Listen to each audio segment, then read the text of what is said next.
President Muhammadu Buhari to sign 2021 budget today. European Union, China broker investment deal after 7 years of talks. And being the last day of the year and of course the last edition of Business Express, conversations on the program will center on the 2021 budget as we wrap up our review series for the year 2020. We're reaching you from Abuja, Nigeria's capital. Compliments of the season. My name is Leah Katun Babatunde, your guide.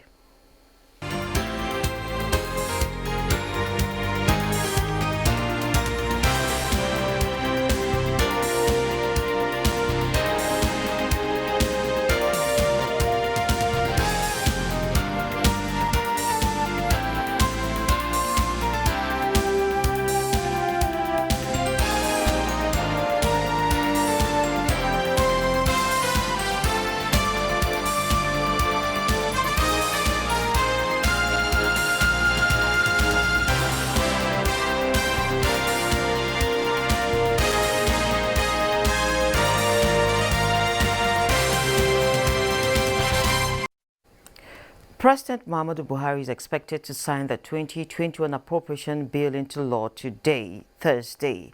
The National Assembly had last Monday passed the 13.58 trillion naira budget for the next fiscal year. It has been the desire of the present regime to restore and maintain the country's January to December budget cycle. This was achieved with the 2020 budget, which President Buhari signed into law on December 17, 2019. The National Assembly last Monday passed the 2021 appropriation bill, raising the total estimates from the proposed 13.08 trillion naira to 13.59 trillion naira, an increase of over 500 billion naira. The President had on October 8, 2020 laid the bill before a joint session of the National Assembly. Both the Senate and House of Representatives Committees on Appropriation had laid a harmonized report in their respective chambers as the National Assembly held special sessions mainly to pass the national budget ahead of the Christmas and New Year breaks. Now, less than 3 months after President Muhammadu Buhari presented the 2021 appropriation bill to the joint session of the National Assembly, the budget of economic recovery and resilience was passed. Dr. Emeka Okengwu, a development economist, was part of the program and shared his views on the budget as we continue to count down to 2021. 2021 proposes to spend 13.08 trillion naira with expected revenue at 7.8 trillion naira, while there's an expected deficit of 5.1 trillion naira. What are your thoughts about the numbers? My first thought would be it's sincere, it's practical, okay. It is practicable, okay. It is doable, okay. And I think it reflects the socio-economic realities that we have on ground. Okay, it's not a budget that is too ambitious. It's also not a budget that is too pessimistic. So for me, it is a budget that is cautiously optimistic. Okay, so the deficit is about 3.5% of GDP. What does this mean for Nigeria's recovery move in the midst of COVID-19? Well, you see, when you're talking about deficits, okay, deficits are not really death sentences. Okay. Deficits are, I'm planning to spend this amount of money. Okay, I think I'm able to, on my own, raise this amount of money. And I think that this remaining money, I will need to source from some other places. That's what that deficit is all about. It's trying to say, with what it is we'll put on ground, okay, with our revenue streams and revenue sources, we think we're able to, on our own, be able to do this. But for us to be able to get this budget to a successful run, okay, we will need to be spending X amount of money. So it's all in what you call, what a budget is, a financial plan that you have cast in figures. Okay, so what now, becomes the meat, what now becomes the challenge, with every budgeting system is not actually how much, deficit or, how much revenue that you have. It's actually your revenue. To what extent are you able to ramp, the 7.5 million, which is, what your expected revenues are. okay, against what your deficits are. This is where the challenge is. Okay, but the Senate has approved some money for borrowing. Yes.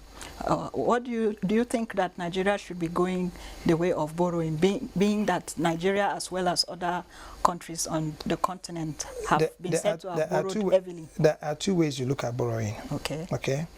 You can look at borrowing as capital injection. Okay. In that case, then it is now demand driven. It is now what you call result oriented. There's another borrowing which you borrow when you're hungry. Okay, it's now borrowing that is tilted towards your expenditure, your lifestyle, your well-being. Now, so what borrowing are we talking about? Are we borrowing to put into infrastructure that probably will be able to now unlock access to more of our resources? Okay, unlock access to creation of more jobs, unlock access to more income streams or new income streams? Or are we borrowing to probably pay ministers, pay presidents, pay governors? And I don't think that's what this borrowing is all about. Okay, I think we're borrowing to be able to improve on infrastructure. Most of the borrowings, you know, are actually supposed to be supporting ongoing or new infrastructure projects, to my understanding. Okay, what do you make of the allocations for capital expenditure in the proposed budget? Well, at 3 trillion, for me, knowing that a lot of our capital, again, okay, most of the capital projects that are ongoing are actually not 100% government. Remember that the PPP component, you know, is still there, and a lot of the capital projects are actually done on PPP loans. Now, what is supposed, for me, my understanding of probably putting in 3 trillion there is to be able to show, okay, capacity, to be able to see, show whoever it is that's investing that there's a component of this infrastructure that government must be able to carry.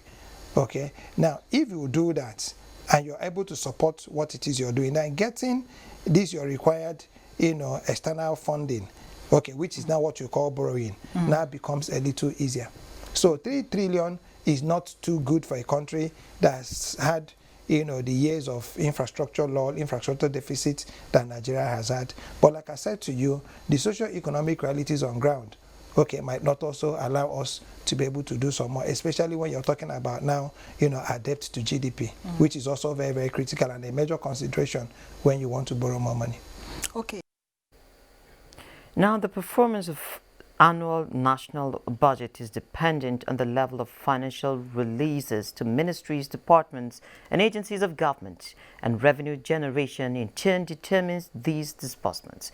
To ramp up Nigeria's revenue for the funding of the 2021 budget, the executive drafted a bill that seeks to modernize Nigeria's tax laws. Senator Sabi Aliu Abdullahi shared perspectives from the legislature. The speed at which the bill was passed. Can you speak to us about the speed? What is the urgency? Well, thank you very much. I believe when you say speed, you mean to say we read the bill the first day and also went ahead to consider it for second reading the same day. Exactly. First, the reading, mere reading of the title of the bill is what we call first reading.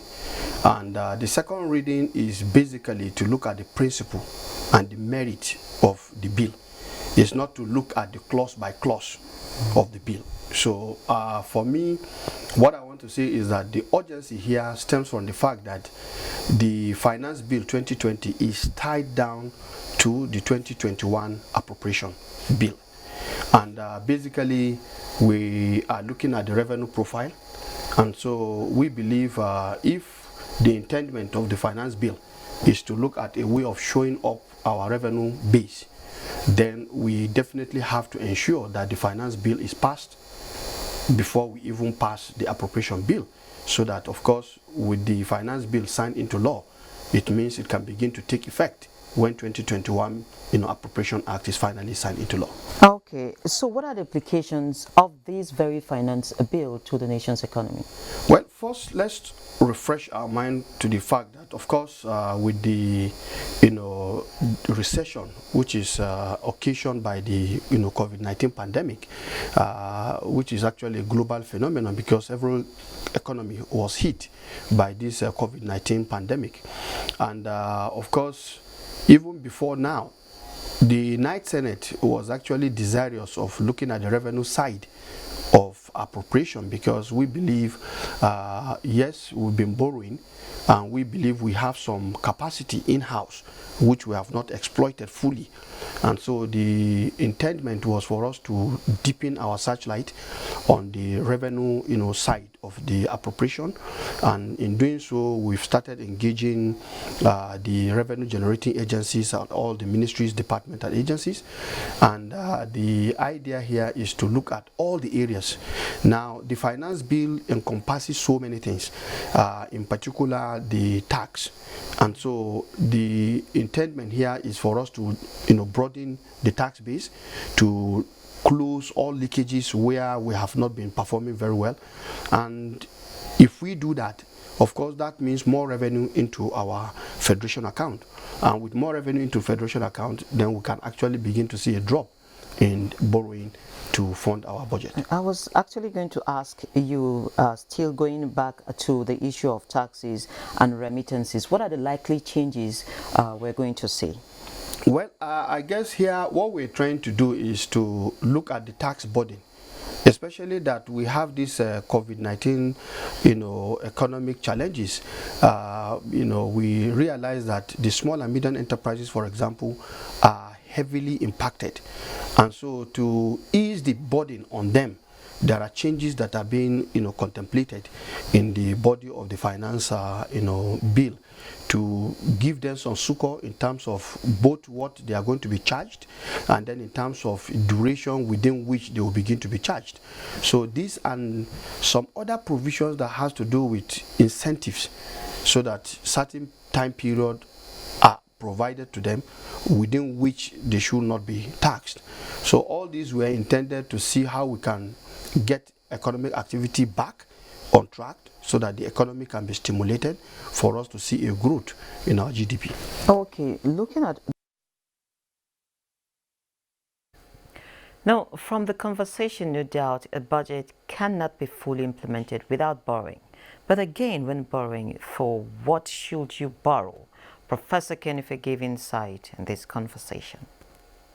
Okay, now having seen the rising debt levels globally, around the world, Nigeria inclusive, do you see pumping in more debts into economies as a solution or a problem in this recovery drive?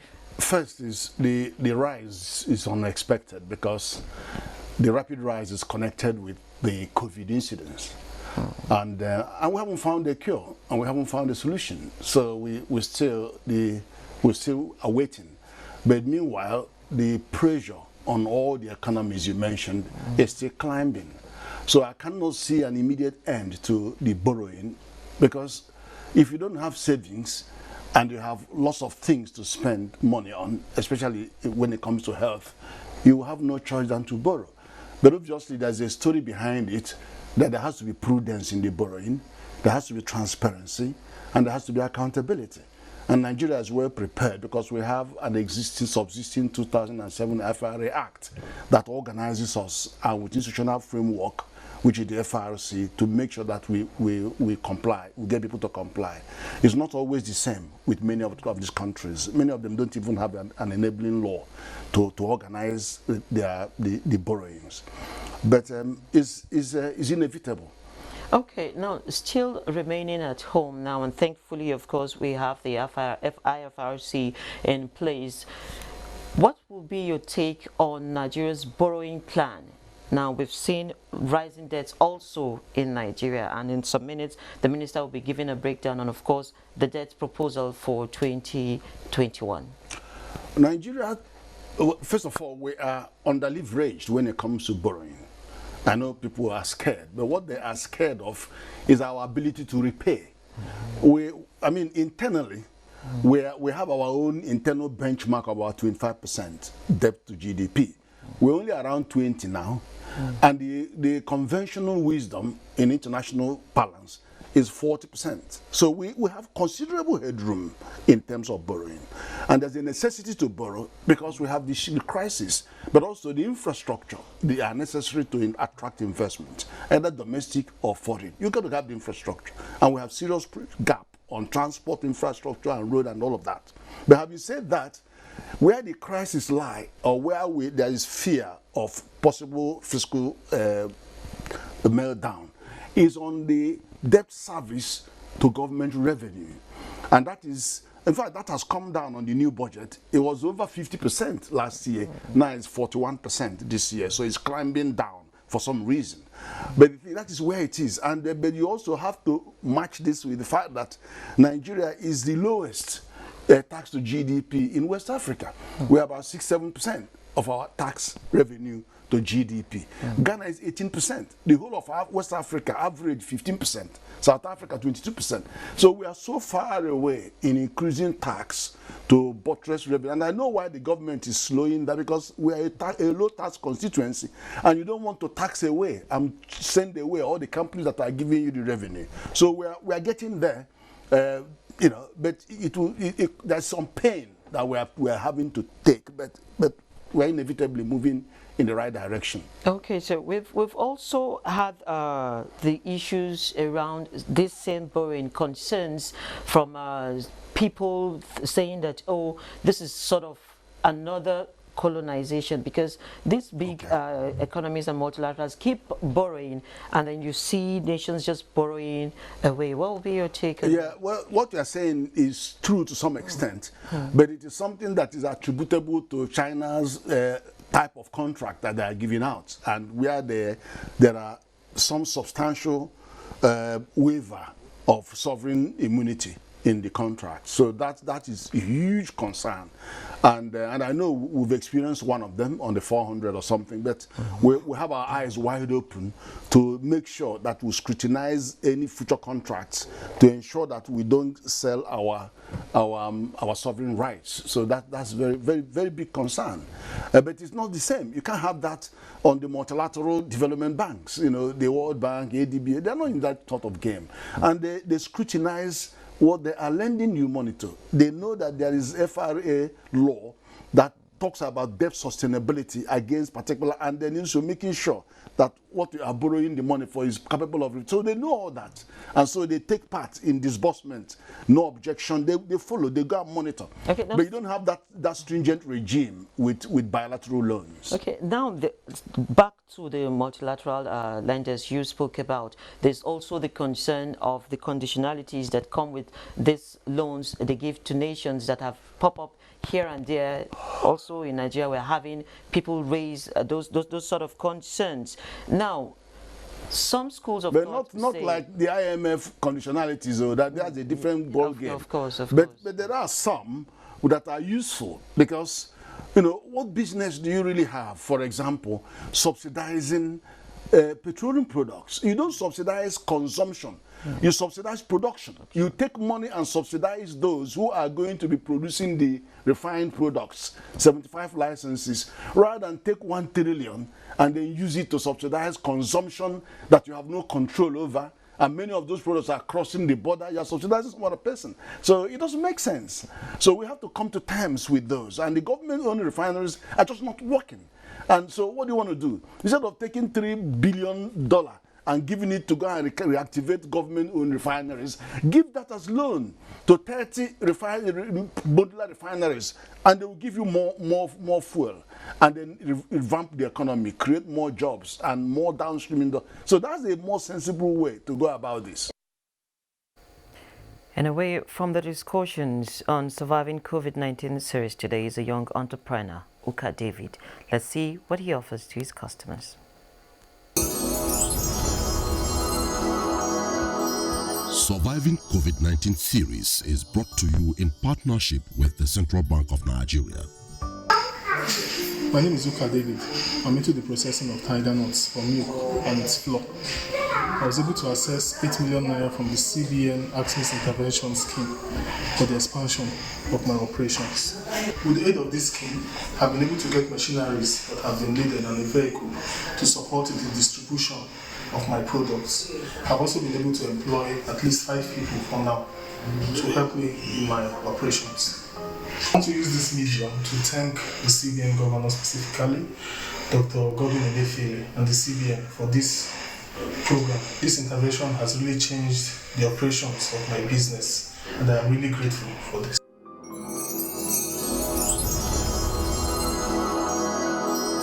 Surviving COVID-19 series is brought to you in partnership with the Central Bank of Nigeria. And of course, a large number of farmers in Kano and Jigawa states are set to bid farewell to poverty, and with the reactivation and completion of the hitherto abandoned Gari irrigation project. Abdullahi Mustafa, who visited the site, reports that about 12.2 billion naira is being expended on the project, and already part of the work has been completed and returned to farmers. This is Gari Dam, one of the underutilized water sources in Kano State. Work for the provision of irrigation infrastructure for all year-round cultivation of 2,113 hectares of land started by the PTF during the military era but was abandoned in 1999. 2 decades later, the project was reviewed and re-awarded at the cost of 12.2 billion naira as part of the economic diversification policy aimed at removing 100 million people out of poverty in 10 years. Just a year after, Sector 1 of the project has been completed and allocated to farmers. To the enthused people of Kunchi, Makoda and Dambata in Kano State, as well as those in Kazaure and Rodi in Jigawa, it is a license to fortune. With the completion of Sector 1 of Gari Irrigation project and handing over of farmlands under the scheme, many community members here have now been fully engaged in all year-round cultivation of food and cash crops, like this plot of land belonging to Alhaji Magaji, he and his 13 children. After 2 months, we will harvest and sell the onions. Then we plant rice. Access roads have also been provided to ease transportation of farm produce from the farmlands. The moment the construction is completed, production is started, a market will come and people will come to buy the products that was produced by the farmers. Musa Haruna feels it is a time for farmers to enjoy the fruit of their labor. That is why we are grateful to God and thankful to Mr. President. And I thank God our President, General Buhari, and as he make so serious effort on this project. More farmers are set to join, with sectors 2 and 3 nearing completion. In Kano, Abdullahi Mustafa. The European Union and China have struck a political deal on a comprehensive investment agreement after 7 years of talks, European Commission President Ursula von der Leyen announced on Wednesday.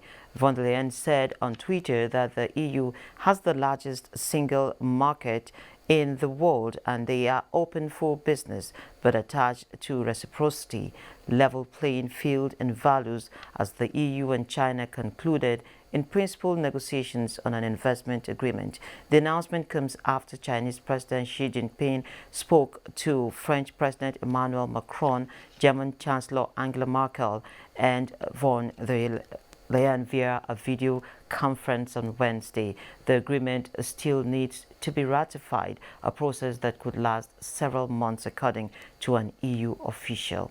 The agreement would offer European companies access to previously closed or tightly regulated Chinese markets and ease Chinese investments in Europe. And now, the Nigerian stock market, of course, has been trading in positive territory. Just yesterday, Wednesday, to the close of the month, the all-share index added 1.03%. The year-to-date figure is now 47.2% on the positive side, and there's been market improvement, of course, in breadth, with volume shockers, notably in Fitson Healthcare, also recorded. Let's take a look at the performance of the Naira against other currencies.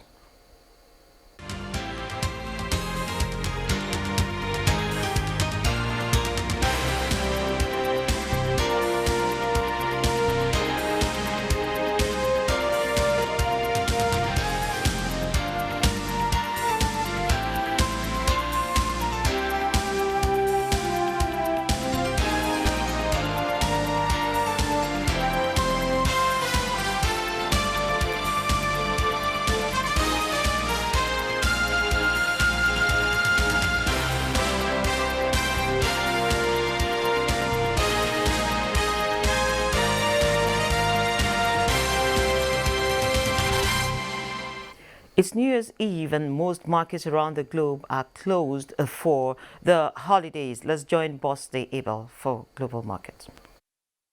Markets around the world wrap up trade for the year 2020. In Asia, shares were mixed Thursday, 31st December, as multiple markets in the region closed early for New Year's Eve. Shanghai Composite climbed 1.72% to 3,473.07. Hang Seng Index advanced 0.31% to 27,231.13, while Nikkei closed negative at 0.45%.